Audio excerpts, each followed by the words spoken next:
순절 다섯째 주일입니다. 다음 주일은 이제 종료 주일입니다.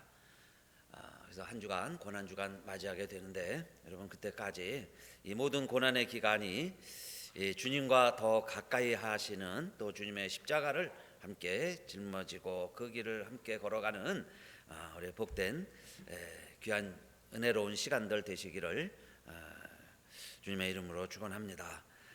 또 대면 예배 곧 재개할 수 있도록 기도해 주시고, 우리 부활주일에는 드릴 수 있도록 여러분 기도해 주시면 우리 하나님께서도 허락을 해 주시리라 믿습니다.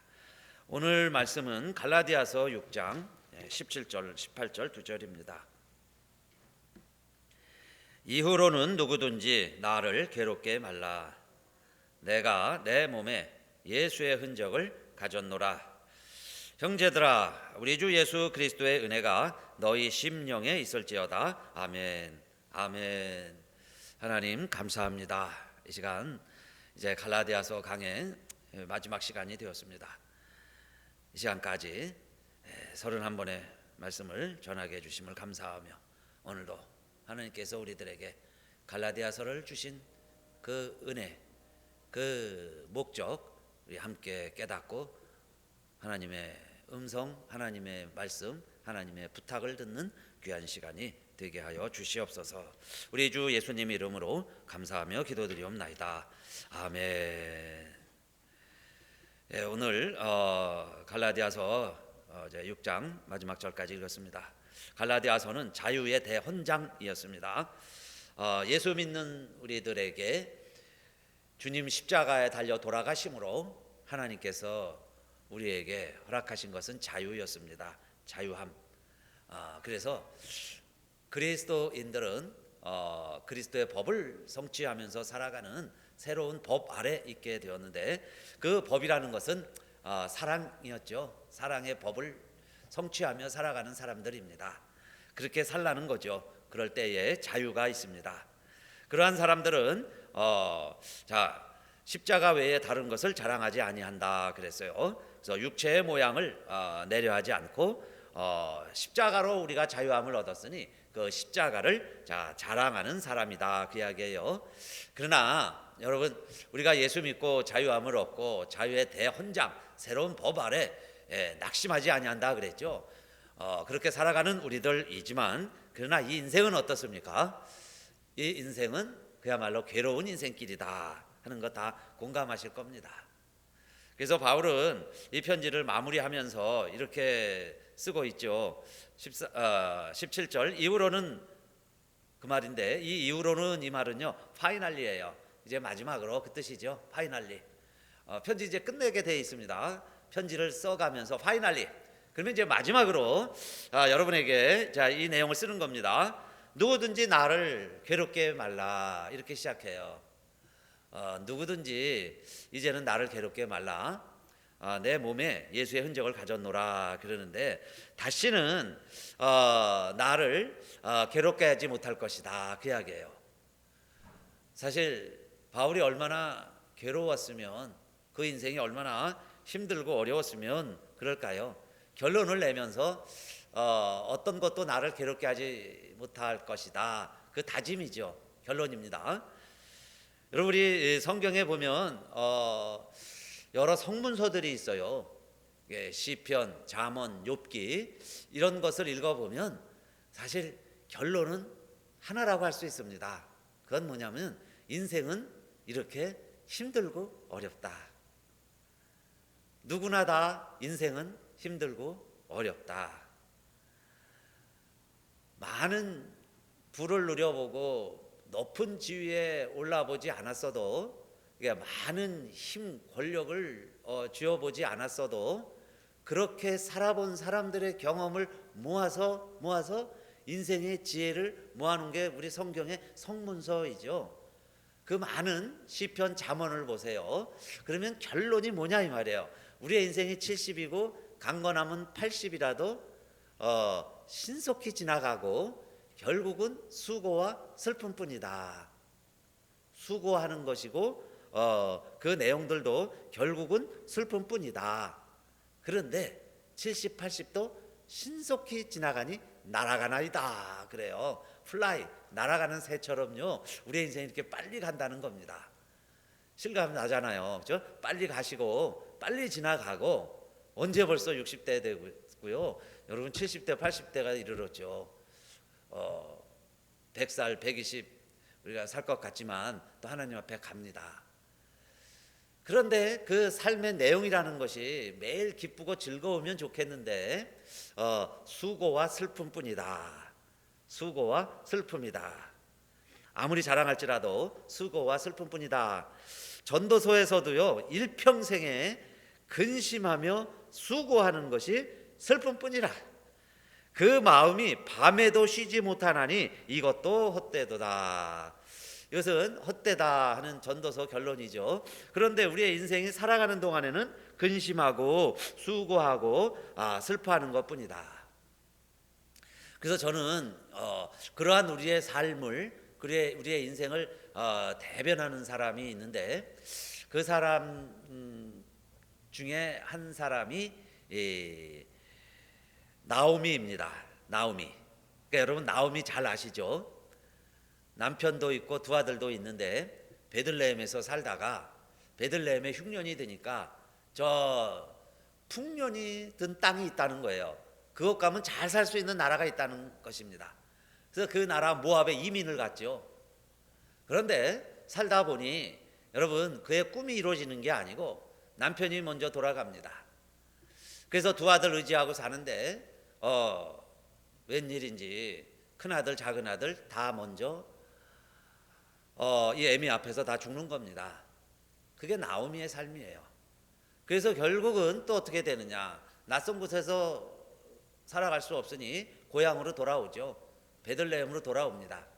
그때 얻은 며느리가 룻이죠. 그 룻 데리고, 이방 여인 룻 하나 데리고 베들레헴으로 돌아와요. 그런데 고향 사람들이 이제 알아보는 거예요. 야, 나오미가 돌아왔다. 나오미가 돌아온다. 그래서 사람들이 이제 찾아오고 자초지종을 듣고 이야기를 하고 그러는데 이 나오미가 그러죠. 나를 나오미라고 부르지 말고 마라라 불러라. 마라라는 것은 쓴물이라는 얘기예요. 쓰다. 이렇게 쓰다. 그런데 왜 나를 마라라고 부르라고 했냐 하면, 그때 여러분 성경의 기록을 보면 전능자가 나를 이렇게 심히 괴롭게 하셨음이니라 그러죠. 나오미가 그렇게 고백을 해요. 이것은 내가 무슨 이민을 잘못 갔다, 그 시기를 잘못 맞췄다, 재수가 없다, 그렇죠? 애군이 꼈다, 뭐 이렇게만 이야기하는 게 아니고 그 고향 사람들에게 뭐라 그러냐면, 여러분 쉽게 말하면 이겁니다. 하나님이 나를 이렇게 만들었다. 하나님이 내 모습을 이렇게 만들었다. 남편 두 아들 다 잃고 이방 여인 며느리 하나 데리고 온 것은 하나님이 그렇게 한 것이다, 그 말이에요. Almighty has made my life 비로예요. 비로. My life를 누가 그렇게 했냐? Almighty, 하나님이 나를 이렇게 만드셨다라는 거죠. 그러면서 말하다, 그 말은 뭐겠어요? 우리의 인생이 이렇게 만만치 않다, 그죠?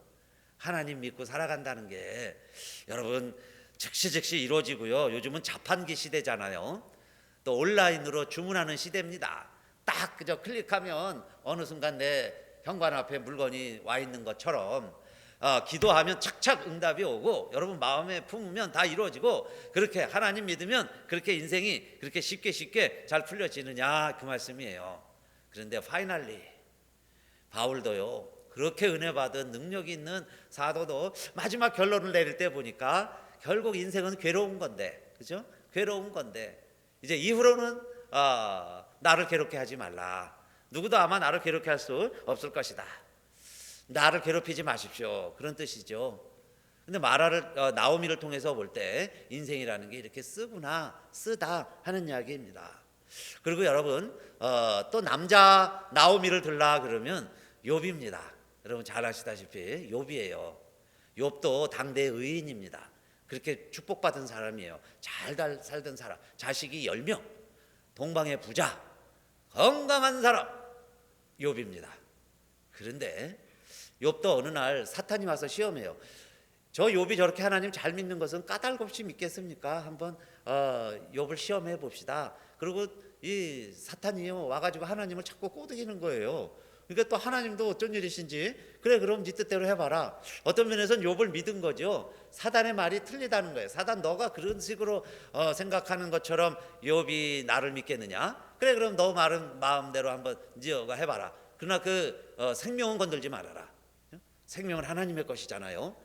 그러니까 사단도요 우리가 가지고 있는 것을 컨트롤할 수 있다는 이야기예요. 즉 생명은 하나님이 주관하고 모든 것 하나님의 섭리 아래에 있지만 그러나 사단은 하나님의 허락하에 우리를 좌지우지할 수 있어요.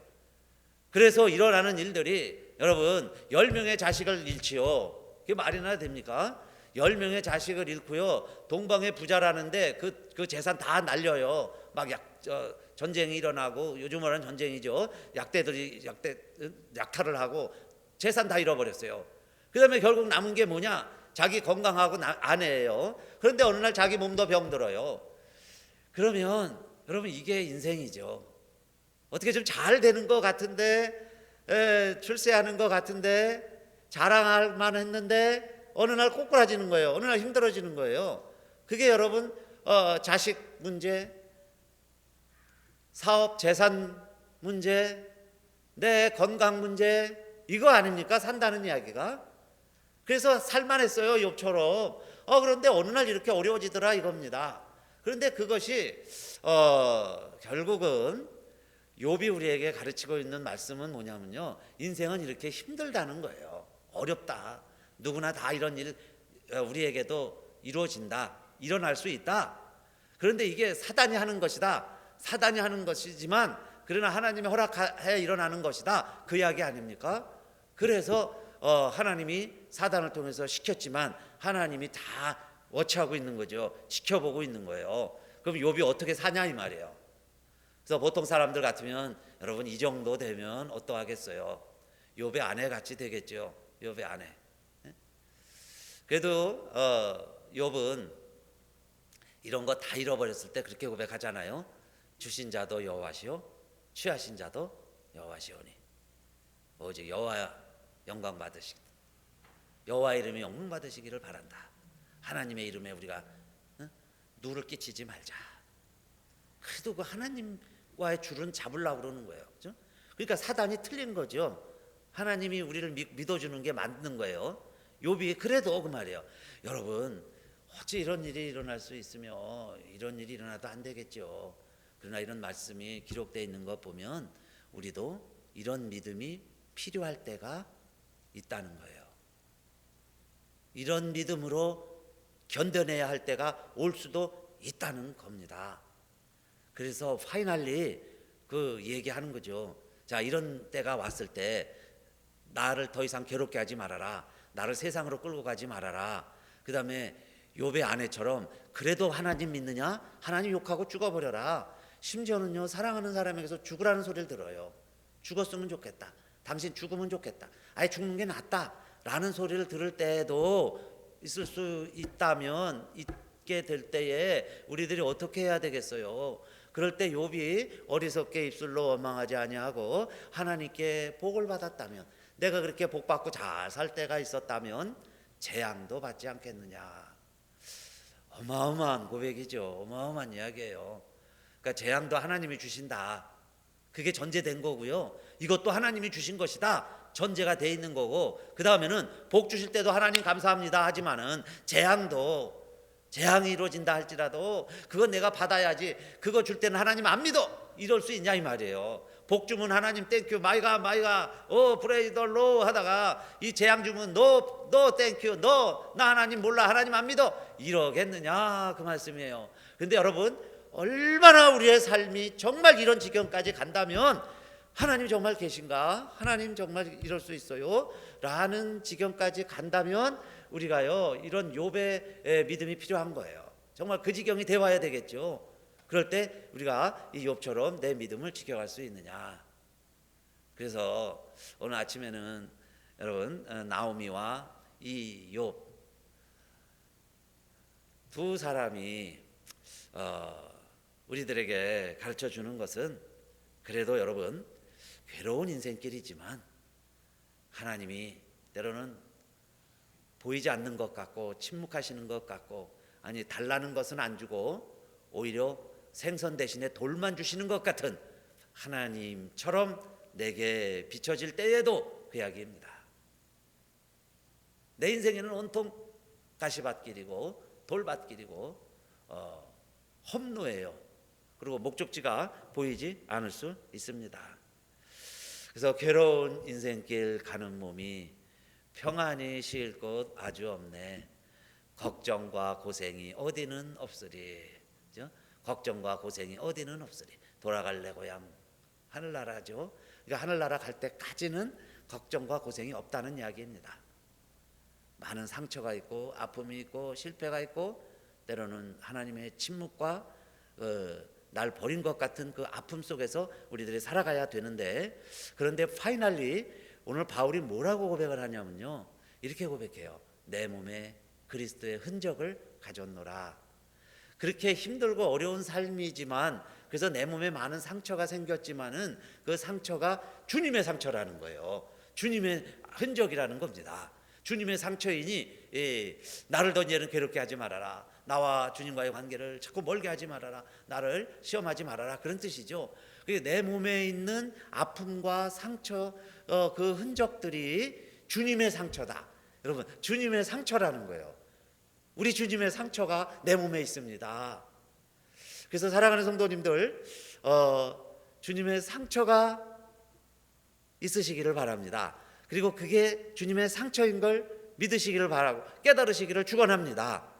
내 안에 주님의 상처가 있다는 거예요. 주님의 상처다. 어떻게 이렇게 고백할 수 있을까요? 주님은 십자가 짊어지시면서 많은 상처를 받으세요. 또 물론 사시면서도 많은 매질 돌질을 당하셨어요. 그러니까 십자가상에서 못 박히고 가시면류관 쓰시고 창 옆구리 찔리고 그러니 온 몸이 상처투성이죠. 그런데 바울이 고백하기를 내 몸에 있는 이 상처들이 주님의 상처다. 그러면서 결론입니다. 인생이 이렇게 힘들고 어렵고 그래서 맨 상처 실패투성이지만 그게 주님의 모습이다. 그게 주님의 상처다. 십자가의 길을 가는 우리들에게도 그게 상처가 바로 주님의 상처다. 그 말씀이죠. 주님처럼 살아가는 사람들에게는 반드시 상처가 있다. 그래서 바울의 삶을 보면요, 많은 아픔과 상처들이 있습니다. 실제로 여러분, 바울은 40에 하나 감한 매를 5번 맞았다 그랬죠. 40번 이상 때리면 사람이 죽으니까 40대까지 때려야 되는데 40대 때리다가 하나 잘못 세면 하나 더 때리면 넘어가죠. 그럼 사람이 죽으니까 꼭 39대만 때린 거예요. 그러니까 율법에도 이 극률함이 있습니다. 40대 죽도록 때리는 거예요. 죽기 전까지만. 그런데 39대를 때리는 건데 그걸 5번 맞았다는 얘기는요, 죽을 때까지 맞은 거예요. 그러면 온몸 우통 벗어보면 어떨까요? 그 채찍 자국이 잔뜩 있겠죠. 그 온몸에 나 있는 채찍 자국이 바울이 보니까 은혜 받고 나니까 주님의 십자가를 생각하고 나니까 이게 주님의 흔적이구나. 아니, 나 같은 못난 놈에게도, 이 죄인에게도 주님이 맞으신 채찍의 흔적이 내 안에도 있구나. 내 몸에도 예수의 흔적이 있구나. 그 고백이죠. 그리고 정말 돌 맞아서요, 루스드라에서는 그 유대인들이 이방인들을 막 꼬여들겨 가지고요, 그것도 막 먼 지역에서 와요. 이고니온에서 오고 막 딴 복음 전했던 곳에서 당했던 유대인들이 그곳에 와가지고요, 돌 던지라고 그래서 막 돌 던져서 죽였어요. 그래서 죽었죠. 그 송장을, 그래서 시신을 성 밖에 내 던졌습니다. 그런데 거기서 살아난 거예요. 그러면 여러분, 돌 한 번 맞아도 상처가 생기는데 사람이 죽기까지 돌에 맞았다면은 그 온 몸에 그 자국이 남지 않겠어요? 그러니까 매 맞고 돌에 맞고 죽을 때까지 맞았으니까 그래 진짜 상처가 있겠죠. 그런데 그 상처들이, 여러분, 바울이 예수님 만나기 전에는 예수 믿는 사람들을 핍박을 했어요. 그래서 그게 율법의 열심이었고 바리새인이었습니다. 그런데 예수님 만날 때 뭐라고 그래요? 누구입니까? 그러니까요, 눈먼 상태에서 이 바울에게 예수님이 말씀하시기를 내가 핍박하는 예수다 그랬죠. 그러니까 내가 예수 믿는 사람을 핍박을 하고 교회를 핍박을 했는데 그게 예수님을 핍박했던 것이 됐어요. 그런데 이번에는 내가 그 예수를 전하고 다니니까 이제 매를 맞고 내가 돌을 맞은 거예요. 그런데 매 맞고 돌 맞은 상처들을 내가 가만히 보니까 이것이 바로 내가 복음을 전하고 예수 증거하다 맞은 상처이니 이게 주님의 상처구나. 주님이 맞으신 상처구나. 주님의 상처가 내 안에 있구나. 그래서 첫째, 그 육체의 상처들이 실제 주님의 몸에 있었던 그 상처처럼 내 안에 선명하니 이제 나는 주님을 위해 사는 사람입니다. 주님의 발자국을 한 발이라도 따라가는 사람입니다. 그 고백이에요. 그러면서 나를 주님으로부터 떨어놓게 하지 마십시오. 그 이야기죠. 세상의 이야기 가지고, 세상의 논리 가지고, 할례 가지고, 유대인의 율법 가지고 나를 그리스도에게서 멀어놓게 하지 마세요. 나에게는 주님과 같은 상처가 있습니다. 주님의 아픔을 아는, 주님의 희생을 아는 그 상처가 내게도 있습니다. 그 이야기예요. 그 다음에 여러분, 바울은요 육체적으로만 고난을 당한 게 아니고 오죽하면 내 육체의 가시 곧 사단의 사자를 주셨으니 그러죠. 욥에게 간 사탄처럼 하나님은 나에게 사탄을 보내셔서 이런 육체의 아픔을 주셨습니다. 이런 상처뿐만이 아니라 질병도 있어요. 이 바울에게는 그 질병까지도 하나님이 사단을 통해서 내게 보낸 사자다. 그러니까 하나님 왜 내게 이걸 보냈습니까? 이걸 내게서 떠나가게 해주세요. 그랬더니 주님이 그러시죠. 내 은혜가 내게 족하다. 그러시면서 그 상처 빼주지 않았어요. 그 가시를 뽑아버리지 않으셨어요. 그러니까 이 바울에게는 그런 주님이 찔리신 가시처럼 이 아픔이, 이 상처가, 이 질병이 주님도 이렇게 당하셨구나. 그런데 그것은 내가 죄지어서가 아니고 남을 위해서, 우리를 위하여 주님이 달리신 것처럼 나도 내 죄값이 아니라 그래도 주님 전하다가, 복음 전하다가 맞은 상처이니 이게 주님의 상처의 의미이구나. 주님이 십자가에 달리신 모습이구나. 바울이요 조금 깨닫는 거죠. 그리고 그는 마음의 상처도 많이 있었습니다. 바울은요 우리처럼 마음의 상처가 많은 사도예요. 왜 마음의 상처가 많이 있냐면은 다른 12제자는 생전에 예수님을 만났습니다. 예수님과 밥 한 번 이상 먹은 사람들이에요. 그래서 제자라고 그럴 때 사람들이 인정을 합니다. 저 사람은 예수님 생전에 만난 사람이야.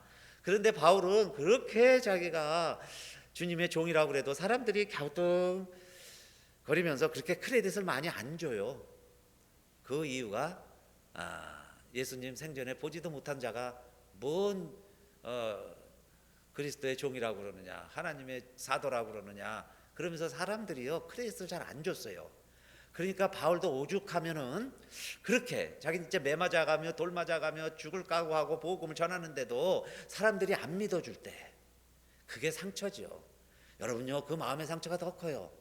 나는 정말 사랑을 하는데 상대방이 내 사랑을 못 알아줄 때 그게 상처죠. 짝사랑하는 게 상처 아니에요? 정말 내 심정을 몰라줄 때 그 아픔이 더 큰 거예요. 그러니까 바울은요 가서 그렇게 그리스도의 복음을 전하는데 너는 진짜 사도냐? 사람들이 뒤에서 은근히 그렇게 보고 있으니까 얼마나 마음이 아프겠어요. 그러니까 편지를 쓸 때마다 뭐라 그래요? 나는 하나님의 뜻으로 말미암아 예수 그리스도의 부름을 받아 사도가 된 나 바울은 이렇게 이야기하죠. 하나님의 뜻이에요. God's will, 하나님의 뜻으로 나는 주님의 종이 된 것이다. 나는 사도가 됐습니다. 나는 그렇게 부름을 받았습니다. 그 이야기예요. 그래서 그는 늘 그렇게 이야기합니다. 그러면 내가 고린도후서 3장 1절에서도 그렇게 소개했죠. 우리가 다시 자천하기를 시작하겠느냐? 우리가 어찌 어떤 사람처럼 천거설을 너희에게 붙이거나 혹 너희에게 맞거나 할 필요가 있느냐? 내가 그러면 사도증을 가지고 와야 되겠느냐? 여러분 목사 안수증을 너희들에게 보여줘야 되느냐? 그 말이에요. 그러면서 이제 여러분이 우리의 편지요 우리 마음에 썼고 무사람이 알고 읽는 바입니다. 그래도 믿어주고 따라주고 순종하는 교우들, 여러분이 나의 추천서고 나의 안수증이고 여러분이 나의 크레딧입니다. 그 이야기죠. 그래서 사도의 사명을, 사도의 직분을 내가 감당하겠습니다. 그 이야기입니다. 그래서 이제는 사람이 우리들을 그리스도의 일꾼이요 하나님의 비밀을 맡은 자로 여겨주시는 겁니다. 여겨주십니다. 그 이야기예요. 나의 사도에 표된 것은 내가 유명한 사도들보다 사실 부족한 거 없지만은 나의 사도에 표된 것은 오래 참음과 그리고 쭉 나가죠. 그 인내하고 참는 것, 이것이 저의 참 사도의 표입니다. 그럴 때 여러분 그게 읽혀지지 않아요? 얼마나 내면에 상처가 있었으면 자기의 부르심은 하나님의 뜻이고 여러분이 저의 그 이야기예요. 추천서고 안수증입니다. 그리고 세 번째로 저는요 바울이 말하는 나의 예수의 흔적, 예수의 상처가 내 안에 있다 할 때 그 바울이 자신 있게 언급하면서 갈라디아서를 마무리하는 이유는 생각건대 그렇게 고백을 합니다. 고린도 교회에서도 이야기한 것처럼 바울이 나를 돌이켜보니 내 모습이 이러하다는 거예요. 이렇게 고백을 했죠. 내가 생각건대 하나님이 사도인 우리를 죽이기로 작정한 자 같이 미말에 두셨음에 우리는 세계 곧 천사와 사람에게 구경거리가 되었노라. 고린도전서 4장 10절 우리는 그리스도의 연고로 미련하되 너희는 그리스도 안에서 지혜롭고 우리는 약하되 너희는 강하고 너희는 존귀하되 우리는 비천하여 바로 이 시간까지 우리가 줄이고 목마르며 헐벗고 매맞으며 정처가 없고 또 수고하여 친히 손으로 일을 하며 후욕을 당한즉 핍박하고 핍박을 당한즉 참고 고린도전서 4장 13절 비방을 당한즉 권면하니 우리가 지금까지 세상의 더러운 것과 만물의 찢기같이 되었도다. 이 말은 뭘까요? 내게 그리스도의 흔적이 있다. 주님의 상처가 내 안에 있다. 그런데 그 상처라는 것은요 세상에서 버림받는 상처입니다. 버림받는 상처. 내가 내면적으로는 또 갈등을 이겨낼 수 있을 거예요. 그렇게 자부심을 가지고. 그런데 실제 사회에서 버림받는 것, 심지어 어느 정도냐면은 바울은 그렇게 이야기해요. 하나님이 우리를 다른 사도까지 포함해서 복음 전하는 사람들 죽이기로 작정한 사람 같다는 거예요.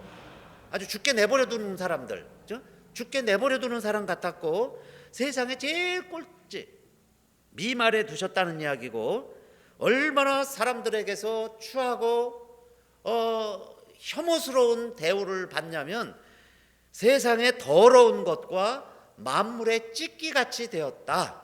그게 바울의 자기 평가입니다. 그런데요 다시 뭐라고 이야기하냐면 그것이 주님의 상처라는 거예요. 그게 주님의 모습이다. 우리 주님 가신 길인데 나도 그 길을 좀 가게 됐으니 그 얘기 아닙니까? 그러니까 나에게도 이제는 주님의 상처가 있습니다. 그 아픔이 있습니다. 그 이야기예요. 엘리 엘리 라마 사박다니 나의 하나님 어찌하여 나를 버리시나이까. 버림받는 아픔이죠. 그런데 참 이상해요. 우리 예수님이 시작할 때는 요단강에서 세례 요한에게 무릎 꿇을 때는 하늘이 열리고요 비둘기 같은 성령이 임하시면서 이는 내 사랑하는 아들이요 내 기뻐하는 자니라 막 온 천지에 들리도록 그 예수님에게 그런 선언이 이루어졌죠. 막 능력이 있는 것 같은 성령이 임하는 거죠. 그러면서 하나님의 아들로 인정이 되셨는데 아니 십자가 앞에서 돌아가실 때는 엘리 엘리 라마 사박다니 그렇게 울부짖어도 왜 하나님이 침묵하셨느냐 그 말씀이에요. 그게 주님의 상처입니다. 하나님의 아들인데 하나님인데 왜 그렇게 울부짖어도 응답이 없냐 이 말이에요. 열매가 없고 왜 결과가 없냐. 천사를 보내서 엘리야 때처럼 저 로마 군대 다 물리치고 그 다음에 이는 내 아들이다 왜 다시 한번 나를 그렇게 인정해 주지 않습니까 아버지 그 말이죠. 그런데 하나님은 죽을 때까지 침묵하셨어요. 숨 거둘 때까지 침묵. 여러분 그게 주님의 상처입니다. 사실 매 맞고 돌 맞은 거 정도야 견딜 수 있잖아요. 내 자격지심 하나 정도야 견뎌낼 수 있잖아요. 그런데 하나님에게서 버림받는 그 아픔, 정말 내가 사도인가, 나아가서 하나님이 날 버리셨네, 그렇게 울부짖어도 응답이 하나도 없는 그 아픔, 그런데 그 상처, 그 말이에요. 나에게 그 상처가 있습니다, 그 이야기 아닙니까? 그래서요, 때로는 이 바울은 체념하는 걸 배웠어요. 체념. 내가 기도하면 교인들의 병이 낫고 손수건만 던져도 기적이 막 이적이 일어나는데 내 질병은 아픈데 하나님이 안 고쳐주셨잖아요. 그래서 고쳐달라고 그럴 때 하나님이 어떻게 응답하세요? angry with me예요. angry with me. 때로는 화내시면서요, 내 은혜가 너에게 족하다. My grace is sufficient이에요. My grace is sufficient. 아니, 내가 너에게 이렇게 많은 은혜를 줬는데 뭘 또 더 달라고 그러느냐. My grace is sufficient. 그래서 바울은요, 체념하는 걸 알았습니다. 체념하는 걸 배웠어요. 하나님 나에게 이렇게 많은 걸 주셨는데, 그게 바울이 그렇게 고백을 할 때는 이제 내게 주님의 상처가 있습니다. 주님의 아픔을 내가 이제는 조금 압니다, 그 이야기예요. 엘리 사박다니를 내가 조금 압니다. 모세도 여러분 한번 생각해 보세요. 모세 40년을 이스라엘과 동고동락을 했고 생사를 함께 나누었습니다.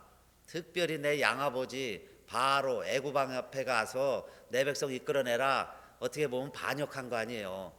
그리고 지금 하나님이 약속한 게 가나안 땅인데, 가나안 땅이 저기 보입니다. 지금 이제 요단강만 건너면 가나안 땅이에요. 내가 비스가산 꼭대기에 와 있어요. 그래가지고 거기서 하나님 앞에 다시 기도하는 거예요. 하나님, 40년 살아왔습니다. 이제 목적지가 저기 있습니다. 저 들어가게 해주세요. 어떻게 들어갈까요? 언제 가면 됩니까? 하고 하나님 앞에 기도하니까 그때도 역시요, 하나님이 angry with me예요. 하나님이 나에게 진노하시면서 Don't ask me anymore. 더 이상 나에게 요구하지 말아라. 그리고 would not listen to me예요. would not listen to me. 내가 얘기하는 것 듣지도 않으시고, 그 이야기입니다. would not listen to me. 내가 기도하는 것 하나님 이제는 안 들어요. 그게 주님의 상처 아닙니까? 주님이 경험하신 거. 그렇게 기도해도 왜 안 들어주냐 이 말이에요. 그 주님의 상처, 그게 모세가 경험한 겁니다. 그래서요, 이 모세가 하나님의 종이죠. 나는 못 들어가고, 그렇게 기도해도 하나님 날 화내시는 것 같고, 더 이상 기도도 하지 말라고 그러고, 기도도 못할 때가 오고, 그겁니다. 그런데 여러분, 그 상처가 주님의 상처라는 거예요. 그게 주님의 상처다. 그래서 저는 간증이라는 게요, 꼭 뭐 성공하고 출세하고 잘 돼서 하나님이 이렇게 인도해 주셨습니다, 그것만이 간증이 아니고요, 사실은 안 됐을 때, 못했을 때, 그런 분들이 어떻게 그래도 신앙을 지키고 교회 나오고 예배 드리고 그 믿음을 지키고 어떻게 그 성경을 붙들고 그래도 하나님이 살아계시다고 그 믿음을 지키고 있는가, 그게 진짜 간증이죠. 그렇게 살아갈 수 있다면 그분은 예수의 상처를 아는 사람이에요. 그 몸에 예수의 상처가 있는 거예요. 그렇죠? 우리들 다 상처가 있어요. 그래서 여러분 그렇게 생각하세요. 안 좋은 뜻으로 그렇게 말합니다. 상처뿐인 영광이다. 돈 번 사람에게도요, 아유 성공하셨네요, 고생했습니다, 고생해요, 말도 못해요. 그럼 결국 그 얘기는 뭐예요? 상처뿐인 영광입니다, 그 이야기죠. 뭐 이제 선거하고 뭐 여러분요 승리하고 그런 사람들도 엉망진창이죠. 언론이고 매스컴이고 국민들이 막 떠들어대니까. 그렇게 해서 당선되면 어떻게 보면 또 상처뿐인 영광이에요. 우리 믿음 생활이라는 것도 그렇게 상처뿐일 수 있습니다. 근데 저는 다시 뒤집어서 이야기하고 싶어요. 상처뿐인 영광이 아니고 우리 믿음의 생활은 십자가라는 게 뭐예요? 십자가라는 것은 영광뿐인 상처이다. 동상이몽이 아니라 이몽동상이라 지난주에 말씀드렸는데, 오늘은요 우리의 삶이란 뭐냐, 영광뿐인 상처다. 결국 고생길이고 여러분 수고하고 슬픔이고 뜻 못 이루어지는 것도 많고 심지어는 버림받기도 하고 할지라도 그게 다 뭐냐, 영광인 상처다. 주님의 십자가가 뭡니까? 그냥 쉽게 말씀드리자면 그게 십자가가 상처 아닙니까? 죽음의 틀이죠. 우리가 그걸 믿는 이유가 뭐예요? 그게 영광뿐인 상처다. 결국 그게 영광이다. 그죠? 그래서 우리가 신앙생활 하실 때 여러분 우리가 잘 되면 감사해야죠. 그런데 잘 될 때 감사하는 것은 이방인들도 하는 거예요. 그것도 못하면 안 되겠죠. 그러니까 잘 된 것에 대해서 물론 감사하시고 앞으로 우리의 인생길이 만만치 않을 겁니다. 그럴 때에 정말 우리가 이게 주님의 상처구나, 이게 주님의 아픔이구나, 주님의 마음이다. 특별히 여러분 교회에 일하면서 우리가 직분 감당해 가면서 그 주님의 마음을 알아가야 돼요. 주님의 마음을 아는 자로 주님을 섬기시면 주님이요 하늘에서 보시고 이렇게 빙그레 웃으실 거예요. 그래서 저는 오늘 말씀 준비하면서 그런 마음으로 준비했습니다. 주님, 제가 주님의 마음을, 주님의 아픔을 조금이라도 이해하고 성도들에게 전했습니까? 우리 성도님들도 조금이라도 우리 주님의 십자가의 그 아픔과 상처를 느끼게 해주세요. 저도 그걸 느끼고 오늘 말씀을 준비했어요. 그게 여러분 31번 전한 갈라디아서의 결론입니다. 결론. 그게 은혜라는 거예요. 그래서 여러분 마지막 절에 그렇게 이야기하죠. 우리에게, 여러분에게 은혜가 함께 하시기를. 그리스도의 은혜가 너희 심령에 있을지어다. 아멘. 그랬어요. 여러분 은혜라는 건 뭡니까? 은혜는요, 우리는 이제 그리스도의 또 종이 됐죠. 자유함을 얻었으니까 그리스도의 종이 됐는데 성경에는 종이란 단어를 두 가지로 설명을 합니다. 하나는 서번트고 하나는 슬레이브예요. 그래서 우리가 슬레이브 하면 너무 좀 어렵잖아요. 잔인해 보이고 힘들어 보여요. 슬레이브가 되라, 주님의 슬레이브가 되라, 그럼 노예라는 거거든요. 그러니까 너무 힘들어. 그래서 좀 고상한 단어로 바꾼 게 서번트입니다. 서번트, 서비스. 우리가 섬기는 거다, 서비스 하는 거다. 그래서 서번트로 많이 쓰는데 실제로는 오늘 뭐냐 하면요, 그리스도의 노예라는 이야기예요. 이제 우리는 그리스도의 노예가 되었다.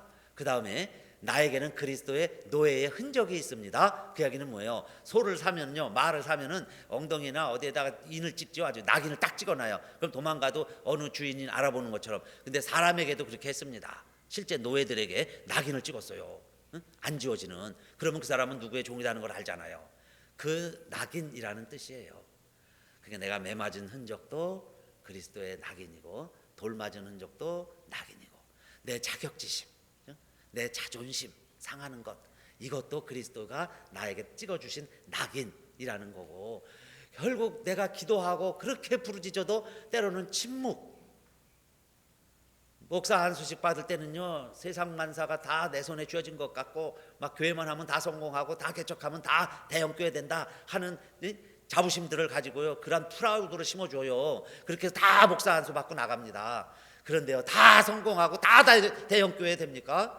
여러분요, 때로는 막 기도해도 이제는 안 되는 거야. 막 어떨 때는 아플 때가 있어요. 막 좌절할 때가 있습니다. 또 가족들이 또 같이 그렇게 아파하죠. 안 들어 할 때가 있어요. 그런데 여러분, 그 아픔, 그래서 흘리던 눈물, 그 좌절감, 그게 뭐냐? 예수의 상처라는 거예요. 그게 바로 주님의 모습입니다. 주님이 그렇게 사신 거예요. 결국 죽기까지 그렇게 되신 거예요. 십자가에서 그냥 죽으셨어요. 여러분요, 뭐 변화가 일어나서 돌아가신 거 아니에요. 그냥 죽으셨습니다. 그런데 하나님이 그를 그리스도라고 인정해 주시고 다시 살려주시잖아요. 그러니까 우리의 삶이 뭐예요? 여러분, 그냥 낙인, 노예라는 것은 주인 시키는 대로만 하면 됩니다. 너무 여러분 열매, 결과, 성취 이런 거에 휩싸이지 마세요. 목적 이런 거에 너무 휩싸이지 마세요. 그냥 오늘 노예는요, 하루 일어나서 눈 뜨고 그 다음에 내가 건강하니까 살아있으니까 오늘 할 일 하면 되는 거 아니겠어요? 근데 저녁이 되면 피곤하니까 싹 씻고 나면 또 잠이 오죠. 그러니까 얼마나 쉽게 또 잠들어요. 잠들어요. 숙면 이루시고 아침에 또 눈 떠요. 해가, 하나님은 신실하셔서 내일도 해를 띄워주실 거예요. 그래서 오늘 아침 말씀이 내일을 준비하는 자는 오늘 스스로 성결케 한다 하는 신명기가 오늘 말씀입니다. 오늘 내 자신이 칸시크레트예요. 성결하게 하는 거예요. 구별하는 겁니다. 그러면서 좀 내가 하루 그냥 주님 뜻대로 성실하게 살아가면 때로는 내 목적은 안 이루어질 수 있어도 우리는 하루하루 감사하면서 주의 길을 걸어갈 수 있습니다.